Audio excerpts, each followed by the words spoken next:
Officiellement, bienvenue à notre présentation, donc le partenariat entre les patients, leurs familles et les soignants, une relation à construire. Donc, on est vraiment heureuse aujourd'hui de venir vous présenter cette présentation. Donc, qui nous sommes? Nous sommes deux dans notre bureau du partenariat patient-famille-soignant au CHU Sainte-Justine. Donc, moi, je me nomme Andréane Vigneault. J'ai une maîtrise en sciences infirmières.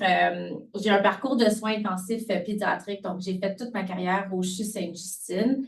Et je suis infirmière depuis 2006, donc 17 ans bientôt. Et depuis 2 ans, je travaille comme coordonnatrice avec Marie-France au bureau du partenariat patient-famille-soignant.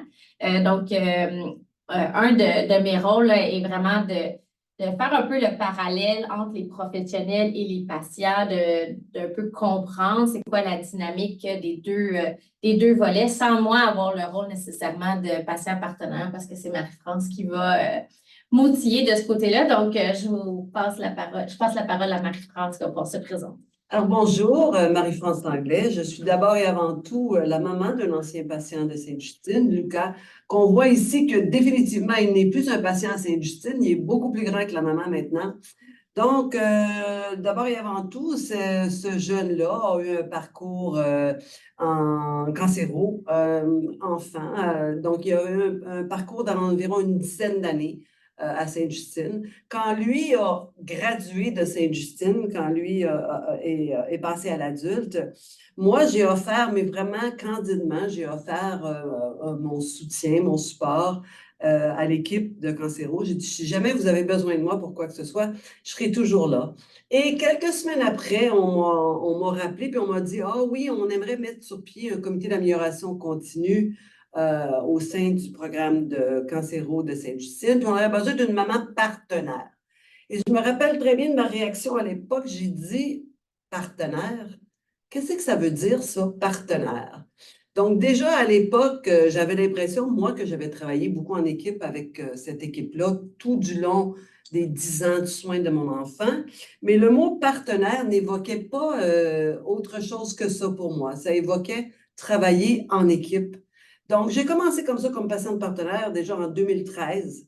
Et au fil du temps, je me suis impliquée dans de plus en plus de choses, jusqu'à ce qu'on me demande, en fait, en 2017, de fonder et de mettre sur pied un bureau du partenariat que j'ai voulu appeler le bureau du partenariat patient, famille et soignant, parce que c'est ça le vrai partenariat. J'ai mis donc sur pied un tel bureau dont la mission est en fait de conseiller, accompagner, soutenir les équipes de soins dans la mise en œuvre de cette pratique, de cette philosophie-là de travail en partenariat patient, donc de travail en équipe, comme vous l'avez dit dans vos mots. J'ai voulu aussi que ce bureau-là soit un facilitateur de liens avec des patients, des familles qui reviendraient pour nous aider dans la réflexion de comment améliorer nos soins, comment améliorer nos services. Donc, c'est beaucoup comme ça que j'ai mis sur pied ce bureau-là. Et du départ, j'ai voulu, mais ça a pris un certain temps avant que j'ai la chance d'avoir à bord une collaboratrice qui vraiment me permet au bureau d'incarner notre mission.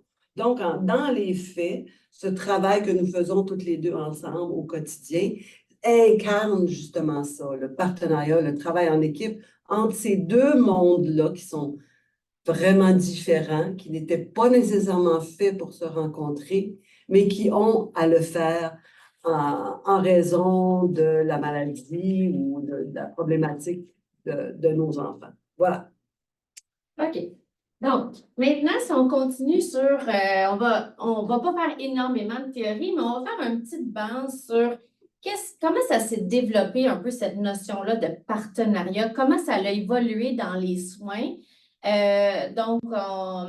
Vous avez probablement déjà entendu parler d'une approche plus paternaliste, donc avant, mais il y en a encore aujourd'hui. Les professionnels, les médecins avaient une approche où on était plus biomédical, plus les professionnels, les médecins ont comme les connaissances et on informe le patient sur ce qu'il a à faire et on reste très dans une posture où le patient est à l'extérieur, puis c'est les professionnels qui prennent des décisions puis qui informent les patients de ce qu'ils ont à faire. Moi, j'ai évolué, j'ai appris dans une approche centrée sur le patient où ce que le patient va m'informer de comment il va, c'est lui qui va me donner toute l'information nécessaire pour que moi, en tant que professionnel, je puisse offrir des soins de qualité. Donc, j'avais l'impression quand je travaillais avec les patients, avec les familles, que j'étais partenaire avec eux, que je développais un certain partenariat. Probablement qu'à certains moments, c'était un partenariat. Probablement que des fois, c'était plus informatif, participation à certains moments. Donc, il y a maintenant, tu sais, comme il y a 2 ans, quand j'ai rentré, je fais du partenariat. Ah oui, peut-être. Mais maintenant, c'est quand même un peu plus clair pour moi, là, c'est quoi la notion du partenariat patient. Le partenariat patient, vous allez le voir aussi à travers notre présentation, ça se fait dans le soin au quotidien, puis je pense que c'était une des raisons aussi que vous vouliez en apprendre plus sur ce sujet, mais ça se fait aussi, nous, qu'on travaille beaucoup dans l'amélioration continue, dans le après le soin, de comment informer. Puis là, je sais qu'il y a certains parents partenaires avec nous aujourd'hui, donc avec qui qu'on travaille pour après le soin. Donc, on est plus dans soigner dans construire pour vers Construire avec. avec le patient et sa famille. Donc, on veut vraiment amener les professionnels à un peu comprendre cette philosophie de tous les savoirs que les familles, les patients ont, puis comment que nous, les professionnels, on peut travailler avec ces deux mondes, comme Marie-France disait, qui sont souvent distincts. Puis un des modèles, entre autres, qu'on s'inspire, c'est le modèle de Montréal, qui est entre autres développé par l'Université de Montréal et qui nous aide un peu là, à supporter cette philosophie. Donc, pour continuer, on a fait un peu l'atelier sur le partenariat. Donc, maintenant, en fonction des mots, Marie-France, dis-nous, qu'est-ce que tu en conclus? En fait, le rôle de partenaire du parent au sein de l'équipe de soins, ça se construit sur 2 grands axes. Le premier axe, c'est se positionner avec assurance comme le meilleur expert de son enfant. Et le deuxième axe, c'est reconnaître et valoriser son désir de travailler en équipe avec les soignants, son désir de contribuer. Ça ne veut pas dire nécessairement son désir de faire des tâches. Ça veut dire son désir vraiment d'être partie prenante dans la décision éclairée, dans l'alliance thérapeutique, dans la compréhension profonde de comment on va donc travailler ensemble. Donc, vous avez nommé un tas de mots qui s'inscrivent exactement dans ces 2 axes-là du rôle du partenaire parent. OK? Donc, on va en parler encore davantage dans la suite des choses. Je te repasse la parole, Andréane. Donc, maintenant, pour mettre la table au partenariat. Quand on parle de partenariat, on parle de quoi exactement? Qu'est-ce que c'est? Bien, dans le fond, c'est la rencontre de 2 mondes distincts. Souvent, bien, nous, les professionnels, on a voulu s'en aller dans ce domaine-là la majorité du temps. Donc, on décide d'aller faire carrière, d'aller travailler dans un hôpital, dans une clinique X, Y, Z. Et les patients, les familles qui se retrouvent un peu à avoir besoin des services de santé, ben, se retrouvent des fois à y aller un peu malgré eux. Pas parce qu'ils ne veulent pas nécessairement, mais tu sais, si tu avais eu un autre choix, peut-être que tu aurais fait autre chose que venir à l'hôpital. Exactement. Donc, toi, tu as choisi ça comme carrière, alors que moi, je suis venue aux soins de mon enfant par la force des choses, malheureusement, malencontreusement par la force des choses. En effet, donc c'est une rencontre de 2 mondes distincts qui n'avaient pas nécessairement d'affinité. Oui, d'affinité, surtout du côté du parent qui ne connaît pas ce monde-là avant qu'il soit forcé d'y venir. Ça nécessite un certain travail d'équipe, puis je pense qu'on en apprend de plus en plus sur les notions de travail d'équipe, que c'est un mot facile à dire, mais c'est pas toujours si facile à faire que ça. Puis il faut quand même bien connaître les différents membres de l'équipe pour être capable de bien travailler en équipe. Donc, ça amène quand même certains défis.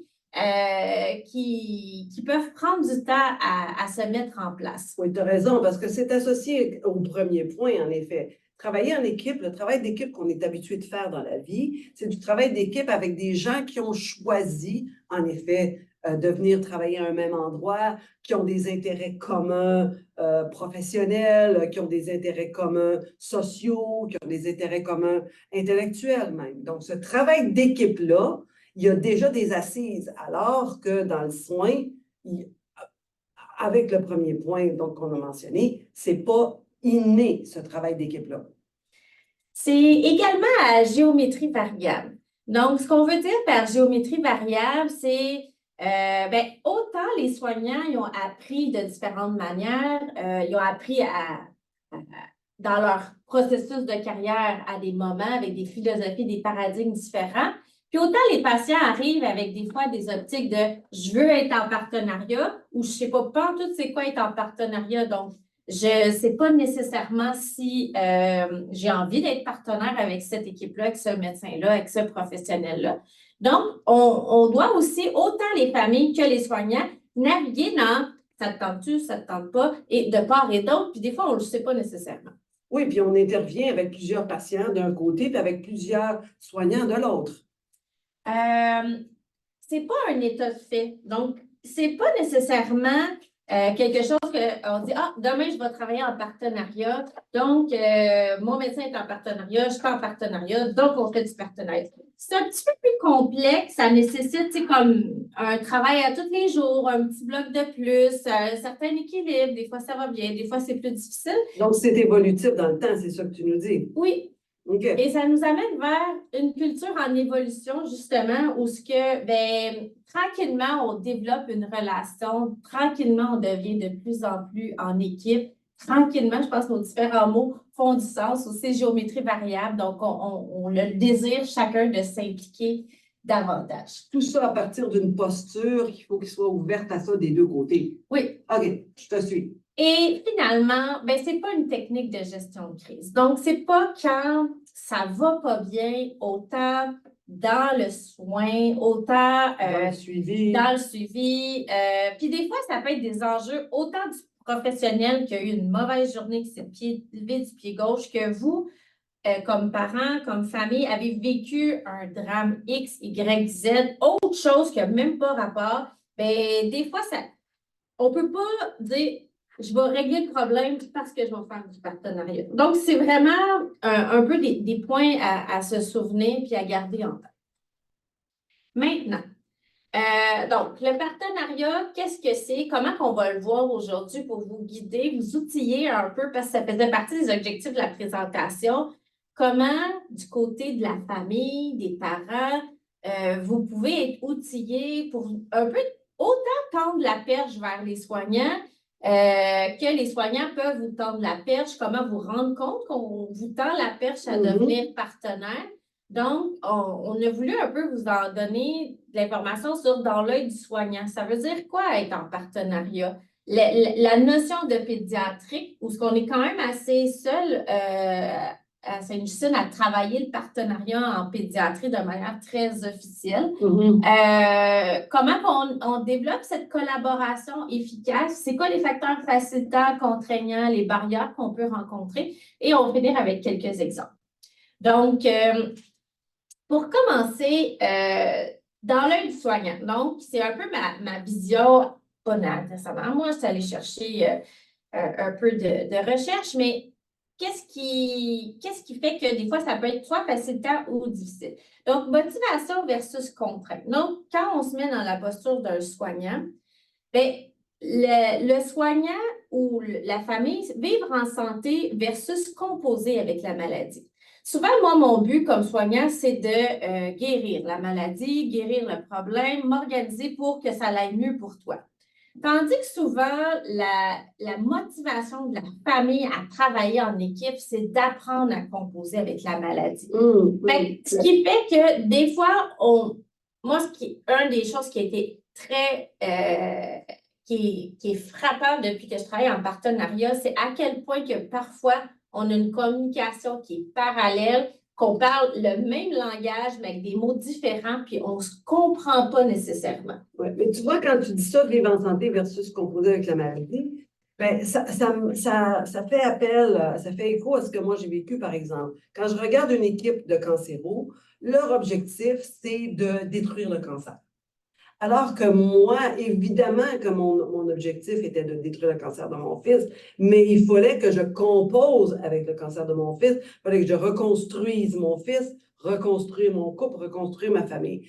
Donc, les objectifs sont complémentaires par moment, mais ils ne sont pas nécessairement exactement les mêmes. Et le rôle, le travail à faire n'est pas nécessairement le même. OK, je comprends, je te suis. Puis un autre exemple qui est quand même assez frappant, à un moment donné, j'avais une jeune qui était suivie en gastro-entérologie, puis elle disait, le médecin, il me dit, il faut que tu fasses ça, il faut que tu fasses telle chose, il faut que tu fasses telle affaire pour aller mieux.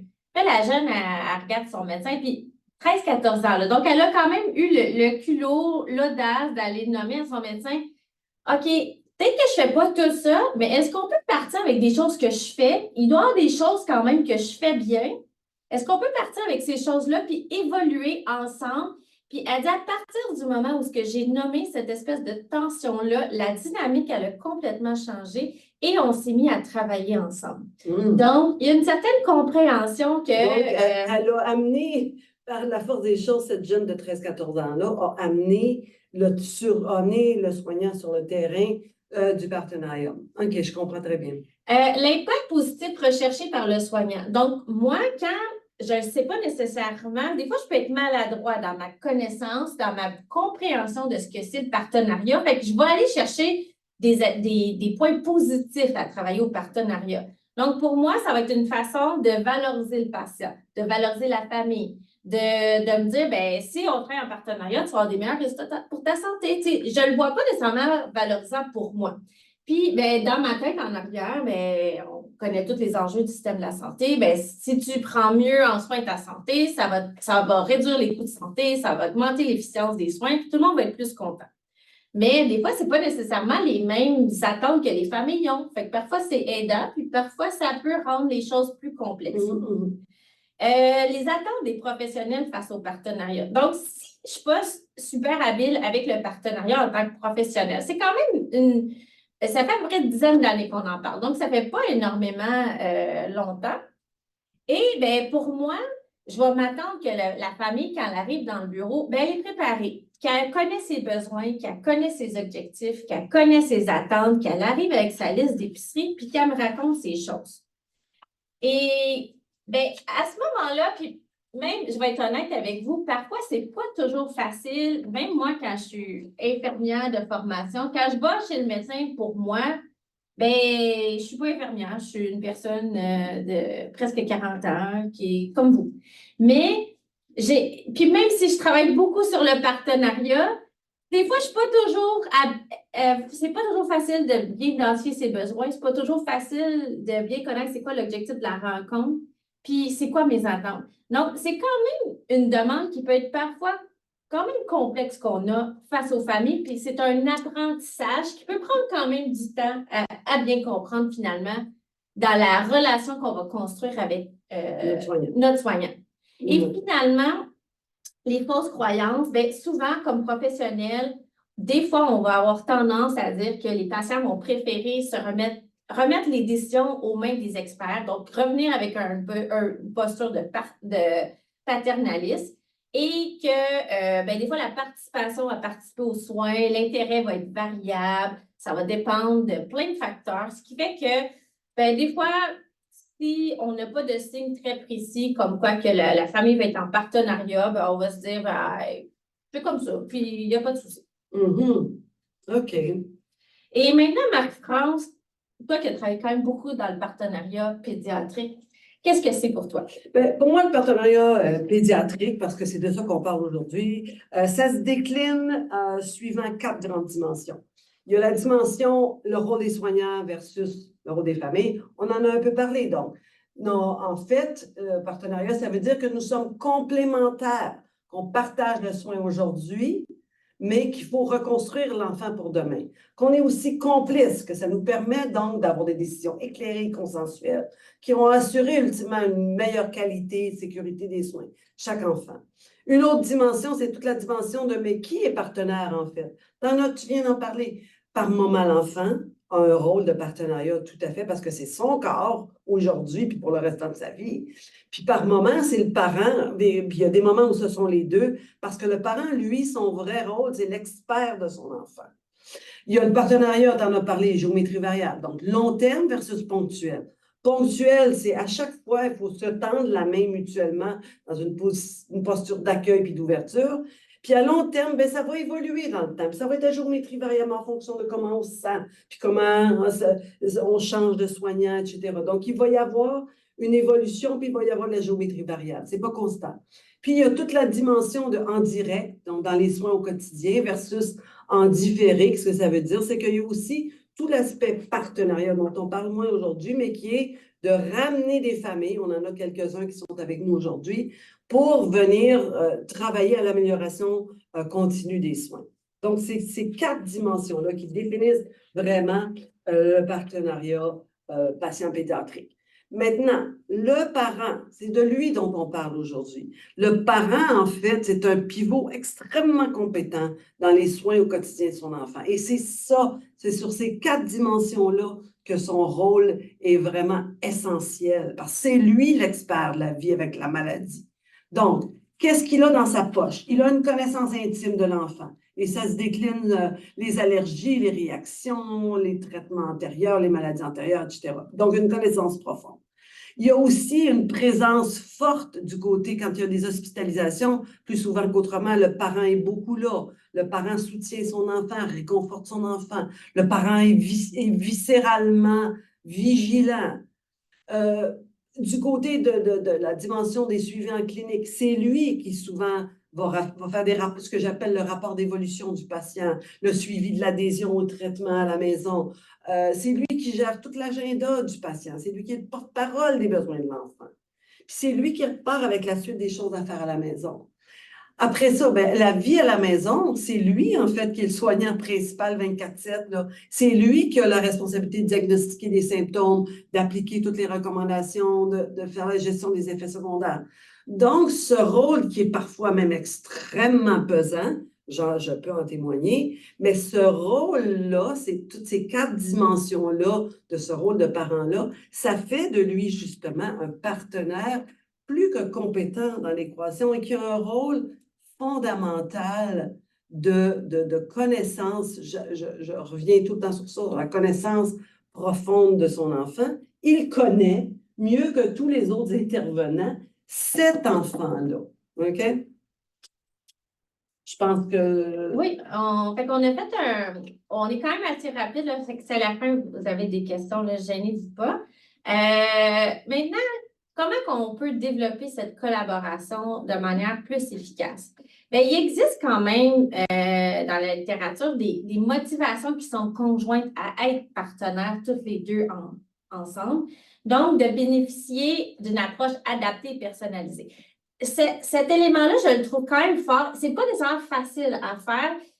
Je pense que peu importe dans quel paradigme on a appris à travailler, c'est toujours ça qu'on veut faire, une approche adaptée et personnalisée. Puis nous aussi, c'est ça qu'on veut, que tu sois notre enfant parce que c'est le nôtre d'enfant.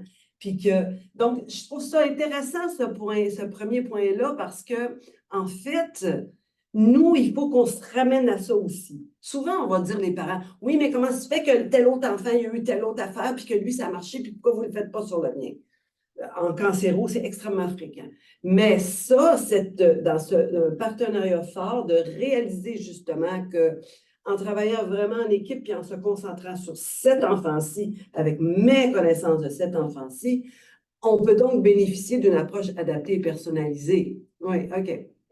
Consolider l'autonomie et favoriser l'autodétermination, mais moi, mon but, c'est que quand je te fais de l'enseignement, quand je te montre à faire les choses, bien, que tu deviennes de plus en plus autonome, que tu prennes en charge ta santé, que moi, je suis là quelques minutes, puis tu vis, toi, 24 heures sur 24 là-dedans. Donc, je suis plus compétente dans ce que je vais avoir à faire quand je retourne à la maison. Je comprends. OK. Mais c'est quand même un apprentissage de comment je te montre puis comment toi, tu deviens compétent là-dedans. Redonner du sens à son existence à travers les différentes expériences, son projet de vie, ses capacités à changer ses habitudes de vie. Donc ça, c'est un des éléments que, pour moi, ça fait du sens comme professionnel, puis probablement que pour vous, comme famille, bien, ça fait énormément de sens également. Le sens que ça fait pour moi, tu vois, c'est que, moi, avant que je vienne à Sainte-Justine, j'avais certainement pas eu le cours qu'est-ce que c'est être la maman d'un enfant d'être cancer.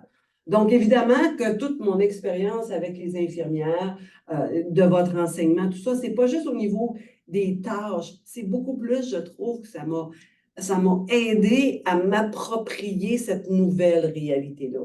Qu'est-ce que ça veut dire? Qu'est-ce que ça veut dire, par exemple, dans les attentes? Qu'est-ce que ça veut dire dans ma nouvelle philosophie de vie d'être maman? Donc, j'ai beaucoup appris par les infirmières qui en ont vu d'autres mamans comme moi. OK. Puis, au final, quand le partenariat va bien, quand cette collaboration-là est efficace, les soins sont adaptés, il y a une amélioration des soins, tout le monde est plus satisfait, puis il y a une meilleure acceptation des résultats améliorés également, autant pour les professionnels que pour les familles. Et le dialogue, Marie-France. Le dialogue efficace, ici, je trouve que c'est une citation qui est intéressante, mais le dialogue est plus qu'une simple discussion, en fait, ou qu'une façon de se persuader l'un l'autre de son point de vue. Je trouve que c'est plutôt un partage entre les personnes, une ouverture au point de vue de l'autre, une tentative de se comprendre les uns les autres et d'élaborer ensemble, si possible, la meilleure solution, puis j'aurais aimé qu'on rajoute, pour le nôtre d'enfant. Donc, nonobstant le fait qu'on dit quand même un peu depuis tout à l'heure que c'est un peu en fait au soignant de tendre la perche vers le partenariat parce que c'est lui qui a choisi ça comme job. Nonobstant qu'on a dit ça, je pense quand même que comme parent, un dialogue efficace, ça s'appuie sur une façon franche de dire les choses comme parent, mais quand même sur une façon collaborative de se tailler sa place. T'sais. Ça prend par moments, ça prend de l'audace, mais ça prend du tact. Ça prend de la conviction, mais ça prend de la délicatesse. Ça prend de savoir aussi adresser nos priorités personnelles face à la situation. Puis ça se concrétise comment? Bien, ça se concrétise en fonction du temps qui nous est alloué avec un ou une soignante. Il faut savoir prioriser puis faire un rapport efficace, même s'il faut apprendre à faire ça, mais c'est ça quand même c'est quoi nos principales observations depuis la dernière fois qu'on s'est vu? Hein? C'est quoi nos principaux objectifs aujourd'hui? Aujourd'hui, je viens parce que j'aimerais savoir composer avec telle chose, parce que telle chose qu'a fait mon enfant, ça m'inquiète. Donc, principales observations depuis la dernière fois qu'on s'est vu, principaux objectifs, les essais que j'ai faits depuis la dernière fois, j'ai essayé de faire ça, puis ça avait l'air de marcher, ça serait peut-être une solution, mais qu'est-ce que vous en pensez? Puis enfin, il faut arriver avec des questions qui restent en suspens pour nous. Je trouve que quand on arrive relativement préparé de façon systématique comme ça, que c'est pas nécessairement facile à faire parce que c'est pas notre formation peut-être, mais il faut arriver à s'auto-former là-dessus ou demander aux soignants, peux-tu m'aider à construire ça? Puis il ne faut pas hésiter aussi, je trouve, pour avoir un dialogue efficace, je pense qu'il ne faut pas hésiter par moment à dire, ben là, comment qu'on pourrait mieux travailler ensemble? Parce que là, moi, je ressens le besoin de contribuer, j'ai le goût de prendre un rôle efficace dans cette équipe-là. Puis jusqu'à présent, j'ai l'impression qu'on tâtonne un peu. Il faut arriver à avoir je l'ai dit tantôt, cette audace-là, mais cette délicatesse-là, tu sais, je ne sais pas si c'est assez nuancé, mais c'est ça quand même. J'aurais tendance à dire qu'il ne faut pas se décourager. Oui, peut-être que la communication peut... Tu finis ta rencontre, tu fais comme... OK, c'était pas la meilleure. On essaie de réfléchir. Pourquoi? Qu'est-ce qui n'a pas marché? Puis on recommence après. Puis je pense que le lien va finir par se créer quand le dialogue n'est pas là puis que c'est plus difficile. Oui, dans la majeure partie des cas, en tout cas. Maintenant, ou ultimement, pourquoi tout ça? Parce que, ben, ultimement, c'est parce qu'on veut être mieux dans le soin et un et l'autre, tu sais. Puis que, ultimement, quand cette espèce de travail en équipe-là fonctionne, ben, ça facilite l'assistance thérapeutique, ça améliore la relation soignant-soigné, ça humanise les soins aussi parce qu'on se reconnaît. On se reconnaît. Évidemment que ça facilite l'engagement des familles dans l'ensemble des choses qui vont se passer. Ça assure, à mon humble avis, définitivement une meilleure qualité et sécurité des soins parce qu'on devient deux à observer la situation. Et évidemment que ça améliore la compliance, ça facilite ça, ça c'est sûr. Puis, moi, j'aurais tendance, quand on est dans le soin, moi, je dis quand je suis aux soins intensifs pédiatriques, c'est l'hospitalisation, c'est pas facile, autant des fois les soignants que les familles, ce qu'ils peuvent vivre. Et bien, tout ce qui a trait à la qualité, la sécurité des soins, moi, ce que j'ai appris en étant en partenariat, c'est au lieu des fois d'avoir peur des questions, d'avoir peur d'être pris en défaut, parce que des fois, le soignant, c'est ça, c'est d'amener le parent en avant de toi et de dire comment tu peux m'aider à éviter d'avoir des erreurs d'administration des médicaments. Exemple, moi, c'était un de mes sujets de maîtrise, d'améliorer la communication dans le but de diminuer les erreurs. Donc, je suis très sensibilisée à ce point-là. Et des fois, tu sais, les familles, on avait l'impression qu'ils nous aidaient pas, mais quand tu le vois, en guillemets, en arrière de toi qui veut me prendre en défaut, versus si je le vois devant de moi en disant il veut m'aider, ma posture est complètement différente, puis je deviens en partenariat à partir de ce moment-là. Puis tu vois, moi, quand j'étais dans le soin, j'étais beaucoup dans le bon, imaginons que tu aurais été mon infirmière. Bonjour Andréane, bon matin, c'est toi notre infirmière aujourd'hui. C'est quoi le plan de match aujourd'hui? C'est quoi les médicaments que Lucas doit avoir? Ça, vers quelle heure à peu près? OK, puis qu'est-ce que tu aimerais que je fasse? Moi, aujourd'hui, je pourrais m'occuper de faire le bilan calorique de qu'est-ce qu'il mange, puis on se retrouve là-dessus. Puis donc, déjà, moi, je tendais une perche en disant j'aimerais ça avoir un plan de match de la journée, tu sais, qui est 2 minutes, là, c'est pas un plan de match élaboré au coton, mais ça faisait déjà que moi, je me positionnais en avant de toi aussi, tu sais. Puis qu'après ça, on était les deux à regarder. Ben, ça se trouve être mon enfant, mais ça devenait notre enfant cette journée-là. OK. Donc, OK. Donc, on a fait un peu le tour maintenant de la collaboration efficace. On va rentrer maintenant les facteurs facilitants, contraignants et les différentes barrières. Donc, les facteurs facilitants, on va parler pour nous à Sainte-Justine, donc les valeurs de l'institution. On a dans notre code d'éthique une des valeurs qui a été nommée le partenariat. Donc, une sur 4, hein? Fait que c'est beaucoup. Donc, ça parle beaucoup de ce que nous, ici à Sainte-Justine, on fait. On ne peut pas parler pour tous les professionnels. Je pense qu'on est des vendus du partenariat. Je pense qu'on y croit. Mais ça reste quand même personnel à chaque personne. Les équipes qui s'engagent, donc quand même,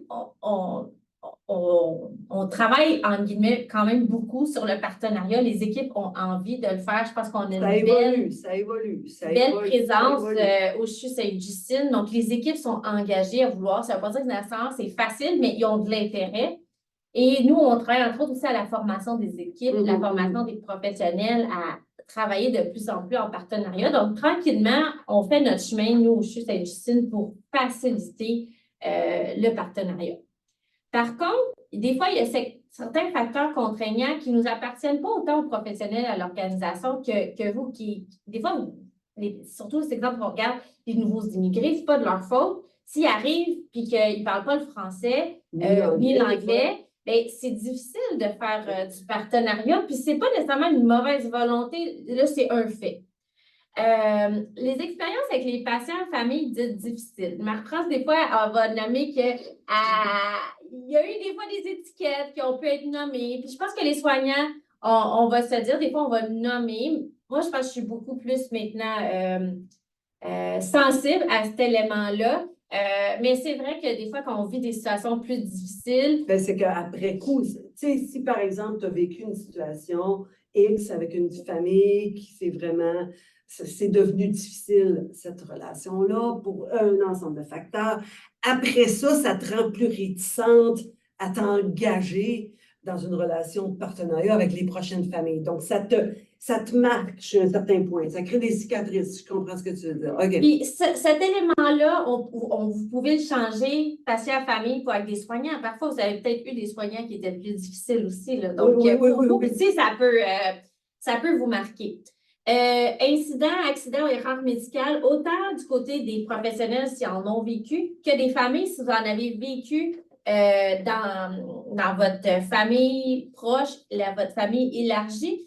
Puis, je suis de plus en plus sensible maintenant aussi aux notions de trauma.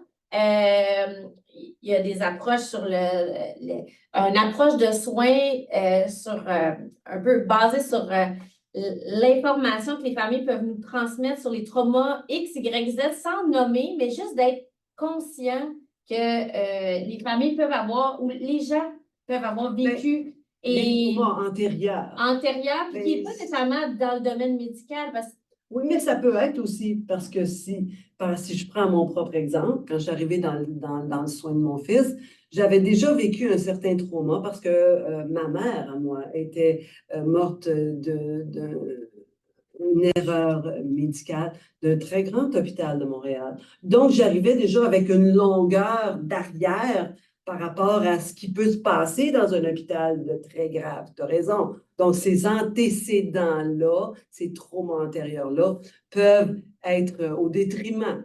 Euh, Puis, certaines normes sociales, tu sais, par exemple, on entend beaucoup en ce moment dans les médias, on entend beaucoup de bashing sur les médecins spécialistes, patati patata, font trop d'argent, ou encore on entend beaucoup, oui, mais dans les hôpitaux, ils sont surchargés, il n'y a pas assez de personnel. Donc, ça nous crée comme des idées préconçues que ben, ça va être vraiment difficile de faire telle ou telle chose.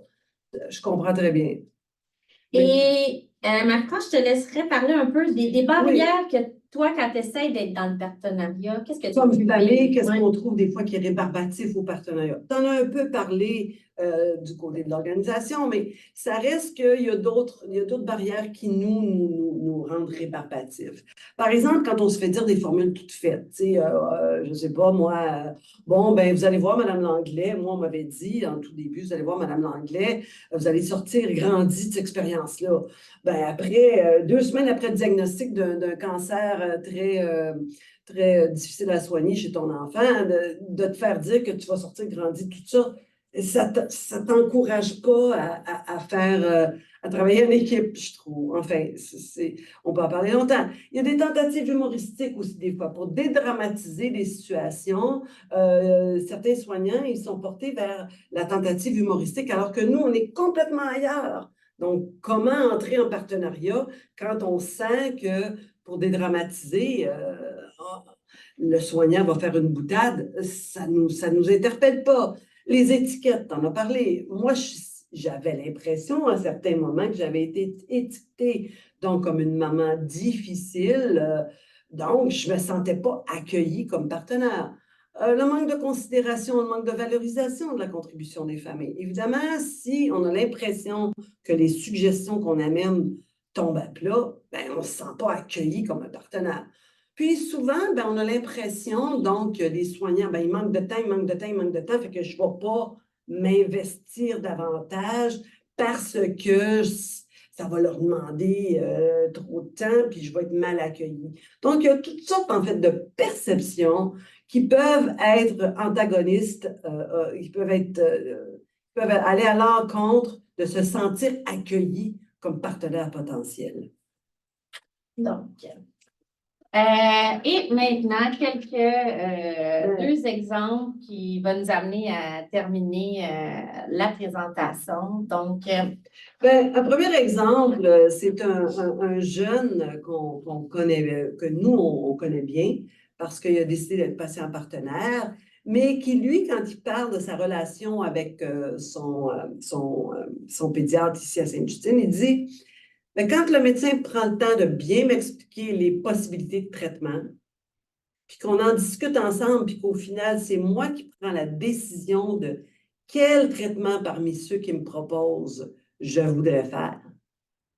Ben, j'ai l'impression que c'est moi le capitaine du bateau, de mon bateau. Puis après ça, ben là, si c'est moi qui ai pris la décision de prendre tel traitement parmi les 3 proposés, ben là, je me sens mal de ne pas le faire. Donc, on voit ici que cette prise de décision dont il a vraiment l'impression de s'être approprié, cette prise de décision-là, ça amène effectivement donc une alliance thérapeutique plus forte et donc une compliance plus forte et donc au final un meilleur soin pour ce jeune-là. Puis ce jeune-là, il n'est pas vieux, là, je viens de le dire, il y a quoi, il y a 13-14 ans. Maintenant, du côté, on a un autre exemple aussi qu'on trouve vraiment probant, c'est que une jeune patiente de chez nous, bon, là, elle est un petit peu plus vieille que ça, mais elle n'était pas patiente partenaire, c'était une jeune patiente de 12 ans qui avait passé à l'urgence, puis qu'elle avait trouvé la salle où elle avait été traitée à l'urgence, elle avait trouvé la salle épeurante. Puis, elle s'était sentie vraiment intimidée dans cette salle-là, trouvait ça épeurant, puis ça l'avait comme aggravé son anxiété par rapport au traitement qu'elle devait avoir. Fait qu'avec l'aide de sa maman, elle a eu le courage d'écrire à la direction de Sainte-Justine et on a pris en compte sa lettre. On a réfléchi, l'établissement a réfléchi, et ça a mené, ça, je ne vous raconte pas tout le projet parce qu'on va être encore là demain, mais ça a mené à un partenariat avec une école secondaire où des jeunes ont décidé de décorer, des jeunes ont décidé de décorer des tuiles de plafond dans leur cours d'art plastique. C'est un projet éducatif. C'est un projet éducatif, donc, pour ces jeunes-là. Elles sont venues, ces jeunes-là, installer ces tuiles-là au plafond dans la salle en question, la salle qui s'appelle la salle trauma de l'urgence. Et de fil en aiguille, ça a fait des petits, ce projet-là. Donc, la prof d'art continue avec année sur année avec ces nouvelles cohortes d'étudiantes. Et ça a fait boule de neige. Maintenant, il y a des tuiles qui sont installées ailleurs dans l'hôpital. Il y a même eu un projet, un autre projet bébé, où des patientes de chez nous ont été interpellées à faire de ces tuiles-là qui ont été installées ailleurs. Donc, c'est un projet qui est parti de la lettre d'une jeune de 12 ans, écrite avec sa maman, et qui a fait des petits et qui a amélioré donc l'espace soin de plusieurs de nos patients. C'est impressionnant à quel point une jeune a pu. Ces mots ont résonné jusqu'à la direction générale qui a débloqué sur des gros projets transversaux. C'est sûr que ça ne s'est pas fait en 24 heures. Non, mais c'est la preuve que quand même, je trouve qu'il y a la possibilité de se faire entendre, de se faire écouter et qu'un établissement agisse à partir de ce qu'on a à dire. Voilà, en conclusion.